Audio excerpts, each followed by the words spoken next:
anybody for not calling me. I don't blame that. Because his son actually went to our ministry in London. He's friends with Sia. So perhaps in that line he thought he had contacted me.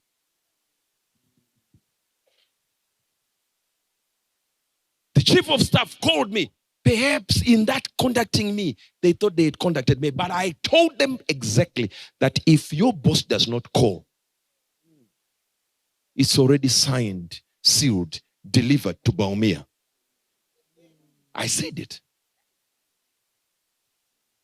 In the same vein, in the weeks that came, I had a prophecy for a man called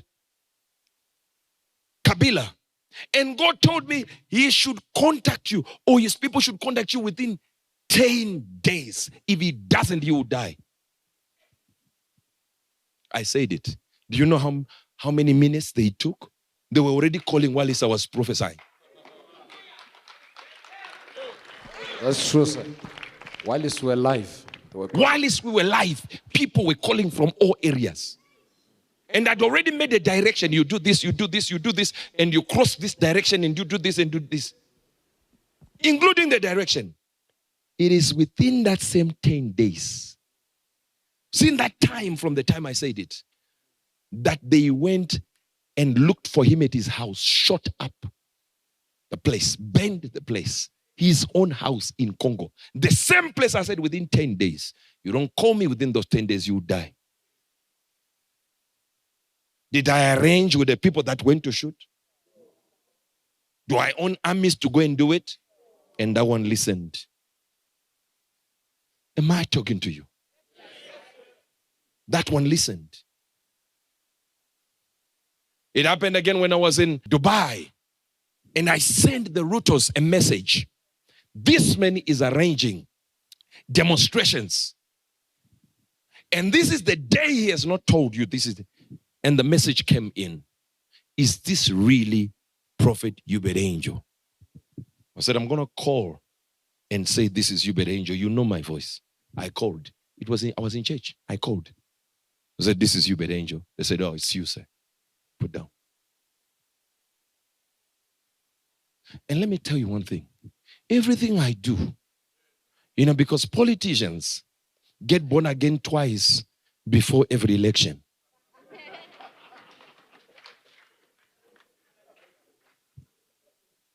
I record every conversation. Because I know they wake up and refuse.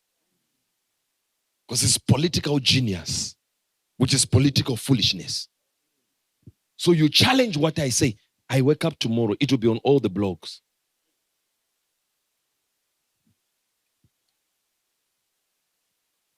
Because I don't want you to be challenging it. But if you challenge it, I challenge you back. In the same way you show your foolishness, I am very capable of suspending my divinity to line up with your foolishness.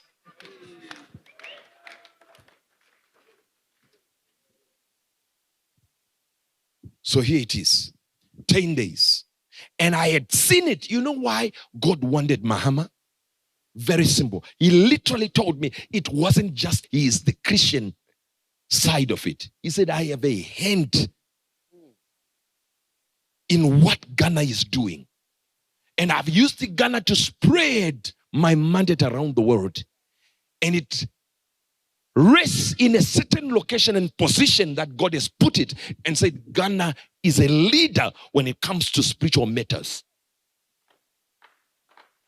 That people would give another country the credit and say, this is the one. He said, this is why I put the prophetic deep in Ghana. He said, from ages past, I did it. Because I set it as a watcher when it comes to the prophetic. From the ages beyond, before I moved things around the world and spread the prophetic, I started with anchoring it with Ghana.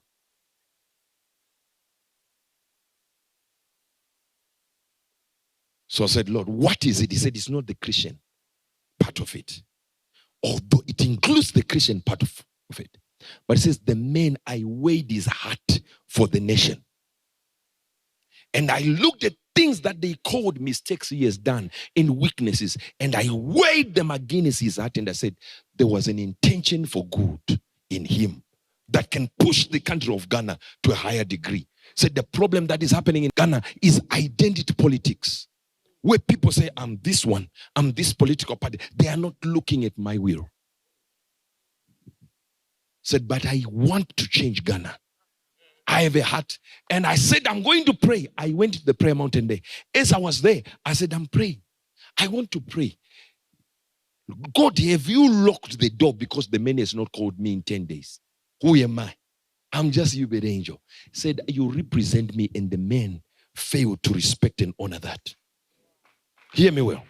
Hear me well now. You were waiting for this prophecy, so listen to it carefully.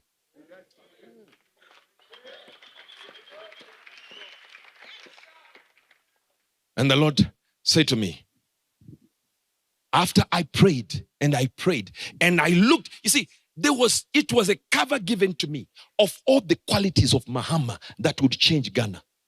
I said, if this is the quality of this man, and you are saying these are the right ones, can it not get a second chance for this man? And God said, I'm going to give you 2 names of people you already have access to. 2 names. When I say access to, it doesn't mean say I spoke to these people. I was speaking to these people. No, I wasn't. But I knew how to get a hold of them. Said you speak to Archbishop. And then you speak to a prophet, Prophet Owusu-Bemba. He said, these are the authorities I put in the land of Ghana. Now what's this? He said, you put the matter before them of this 10-day timeline.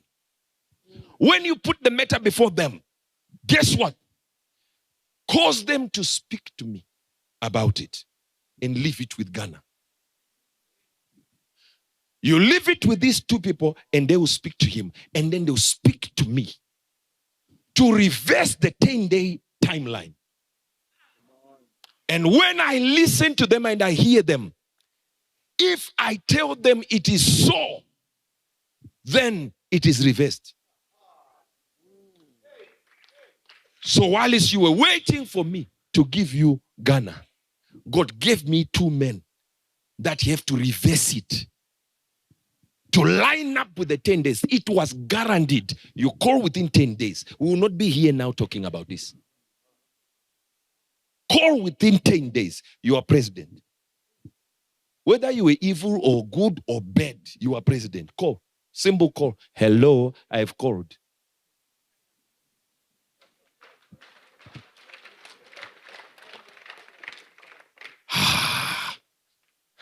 You think mine is wanting a president to call me? I have presidents who are spiritual sons.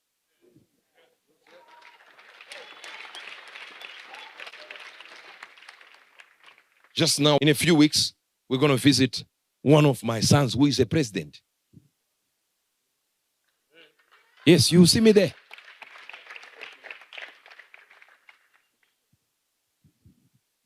And we've already been given people who are in the opposition parties in other countries that God said, I'm going to change and put this one as the leader. And these people are already our sons. Do you understand what I'm talking about? He has caused that to be able to put people in power, remove some. So you hear me here, coming here, not prophesying, no, declaring judgments on presidents to remove them. Not prophecy. No. Coming here to say, who is the president of this country?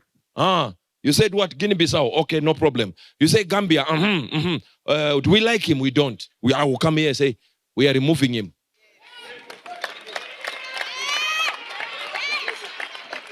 You will know who your bed angel is. Because you don't agree, but you will see the evidence. You don't know our capacities. This is not pride talking. It's grace bestowed upon a man, upon a mouth that can decree and remove a president, put another one. New one you have never seen, you see, But we will do it here. We will remove them here, put new ones. We are not going to be prophesying now about these presidents. We are going to remove them, put new ones.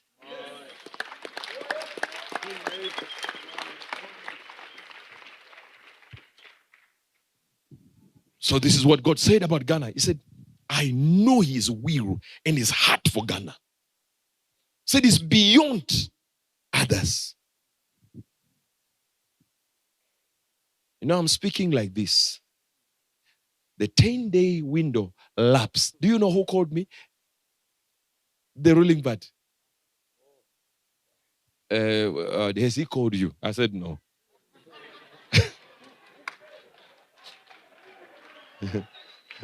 They said, but we have called. See, it is paramount. Let me tell you one thing. It is paramount that when the people who have been put in my vision as the people that have the power, after analyzing whatever they need to analyze, to shift and change it and put it back into the favor of the 10 days. That when they speak, you also listen. Because the battle for Ghana is a spiritual battle between evil and holiness, between righteousness and evil. And the capacity has been raised for Ghana, for them to look beyond the power to bring wealth, to bring this and to bring that and to bring this. It says the man you have in front of you is a changed man, a man who has seen the areas that he could have improved in his previous administration and can shift events. But there are people that might have said to him, I know you, Ben Angel, has said this, and they never send the word. And I said, is it because of me? He said, no. There are many men of God that you'll begin to meet. That if these men who need what I need and want what